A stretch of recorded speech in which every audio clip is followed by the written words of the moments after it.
If you're a British family heading to Disney World or Universal in the summer, nothing back home really prepares you for this. We complain when it hits 25 degrees at home, and Florida is a different beast entirely. But don't panic, it doesn't have to ruin your trip. I'm going to give you the exact strategy when to be in the parks, where to cool down, what to pack, and the secret indoor spots almost nobody tells you about.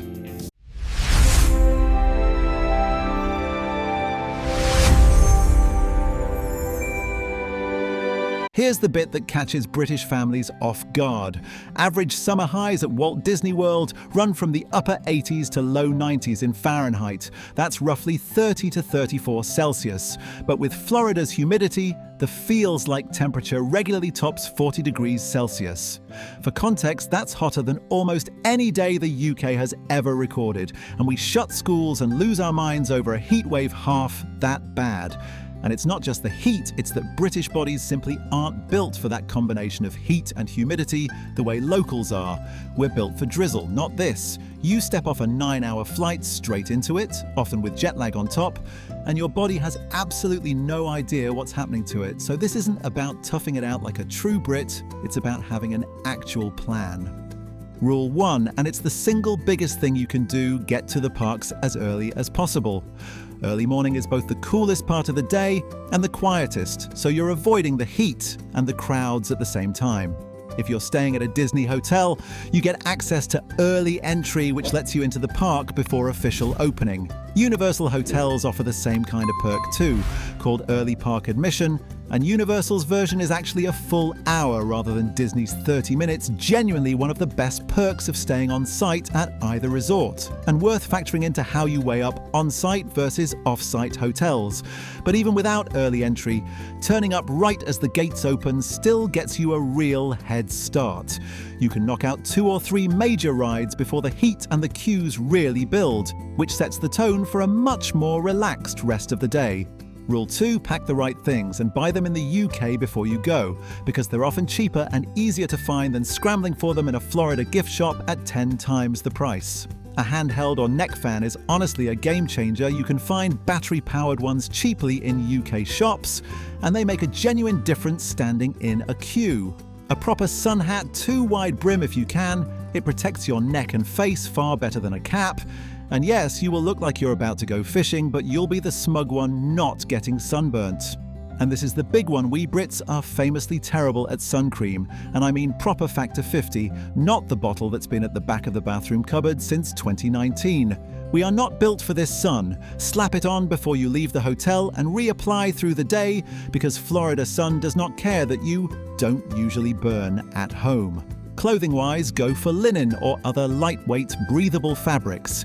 They're cooler in the heat and dry faster if you get caught in an afternoon rain shower, which happens most days in summer.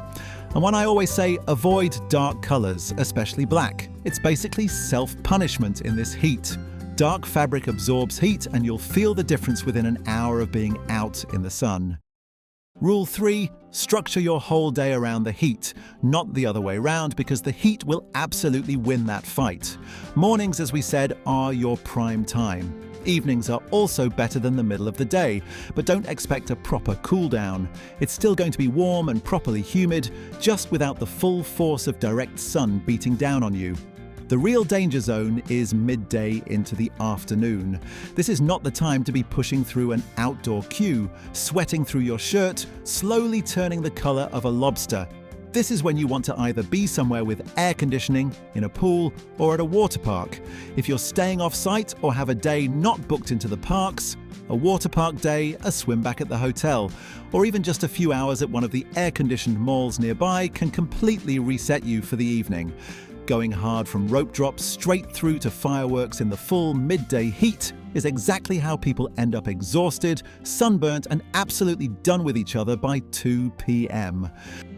Rule 4. Fluids, and specifically doing this the cost-effective way. At the start of your trip or throughout it, stock up on multi-packs of water from a local supermarket for the whole family. Don't just grab one bottle to share between everyone for the day. Make sure everyone has their own. It's far cheaper than buying drinks inside the parks, and it means you've always got water on hand rather than relying on finding somewhere to buy it once you're already thirsty and standing next to a $5 bottle with a mouse on it. Water alone isn't always enough though. In this kind of heat, you're losing a lot of salt and minerals through sweat, so electrolytes genuinely help. Something like Powerade works, but an easier option for a UK family is to bring small electrolyte squeezy bottles from home, the kind you just add a splash of into your water bottle.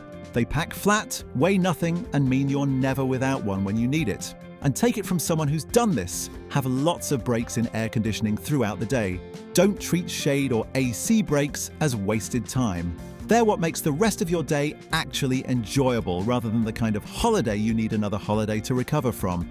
One genuinely important point: know the signs of heat exhaustion, especially in kids. Dizziness, headache, or suddenly going pale are all signals to get into the shade or air conditioning and get fluids into them straight away.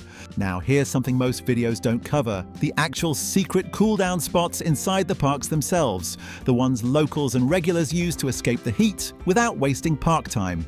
Consider this your permission to sit down and do absolutely nothing for 15 minutes. You're on holiday, not running a marathon. In Magic Kingdom, the Carousel of Progress is air-conditioned, seated, and a great rest. Plus, you get to sit through a delightfully odd bit of Disney history while you cool off. The People Mover is actually an outdoor ride, so don't count on it for proper AC relief, but it's still really great for resting your legs, getting a nice breeze, taking in good views over Tomorrowland, and it's brilliant for people watching too. Monsters, Inc. La Fleur in Tomorrowland is another good one. A seated, air-conditioned comedy show that's genuinely funny and an easy one to slot in when you need to sit down for 15 minutes. The Country Bear Show is fully indoor and seated. Mickey's PhilharMagic is another great seated, air-conditioned break that most people walk straight past on their way to melt in a queue somewhere else. At Epcot, the ride inside the Land Pavilion is gentle, indoor, and a lovely rest, basically a greenhouse tour for people who need a breather. Spaceship Earth, the big sphere at the front of the park, is cool, dark, and slow-paced. Perfect if you need 15 minutes to recover and pretend you're thinking deeply about human history rather than just hiding from the sun. At Hollywood Studios, the Frozen Sing-Along Show and Disney Villains Unfairly Ever After are both fully indoor and seated. There's also The Little Mermaid, a musical adventure, a lovely indoor theatre show once you're in, though worth knowing the queue to get in can be outdoors and unshaded, so it's not quite the instant relief the others are. If you've got younger children, the Disney Junior Show is another great air-conditioned option that doubles as entertainment they'll genuinely enjoy, not just tolerate while you silently recover in the back row. At Animal Kingdom, and this is a genuinely hot park with a lot less shade and shelter than the others, so having these escape spots up your sleeve is an absolute must, not just a nice to have. The Finding Nemo show and the Lion King show are both big, indoor, air-conditioned theatre experiences. There's also Zootopia, Better Zoogether, in the Tree of Life Theatre, which is fully air-conditioned too. They're genuinely well done as shows in their own right, not just somewhere to hide from the heat, so they're a brilliant double win. Your kids think you're treating them. You know you're really just escaping the sun. One secret tip while we're on Animal Kingdom: it's genuinely best treated as an early morning park. Get there for rope drop and head straight to Kilimanjaro safaris. The animals are far more active in the cooler morning air. You'll see them doing far more than just lying in the shade looking unimpressed, and you beat both the heat and the crowds in one go. Over at Universal, the same rule applies. Anytime you need a break, look for what's running on the live entertainment schedule. Not just the rides. Nobody is judging you for choosing a sit-down show over a roller coaster at 2 p.m. in July. That's not weakness, that's strategy. The Bourne Stuntacular at Universal Studios Florida is a strong, fully indoor option. Men in Black is technically a ride, but it's indoor, air-conditioned, and a good lower intensity option if you need something gentler than a big coaster. coaster. Basically, a nice sit-down with some light laser tag energy. The Hogwarts Express, the Harry Potter train that runs between Universal Studios Florida and Islands of Adventure, is also a sneaky little rest. A few minutes sitting down, moving with a breeze without using up touring time. Very civilized. Very British, in fact. At Epic Universe, the Untrainable Dragon show inside the How to Train Your Dragon Land is indoor, air-conditioned, and well worth building into your day. And over in the Wizarding World, Le Cirque Arcanus, the circus-themed stage show in Ministry of Magic, has a fully indoor, air-conditioned queue and theatre, a great cool-down that doubles as genuine entertainment. Now, if you genuinely don't like extreme heat, and let's be honest, as a nation we get genuinely upset at anything above 28 degrees, it's worth being honest with yourself. Summer is also one of the busiest times of year since UK and US schools are both off at the same time.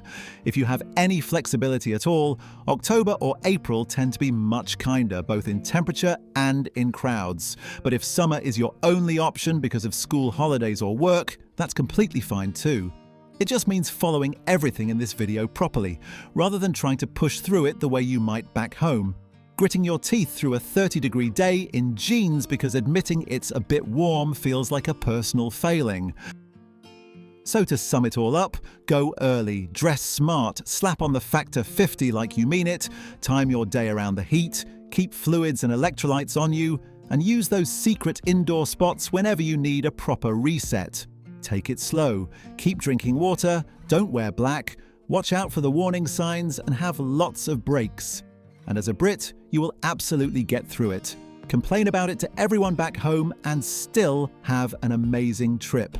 If this was useful, subscribe for more honest, UK-specific Disney and Universal advice. And let me know in the comments, what's your #1 tip for beating the heat? Or your best story of a British relative absolutely melting in a Florida queue. We've all got one.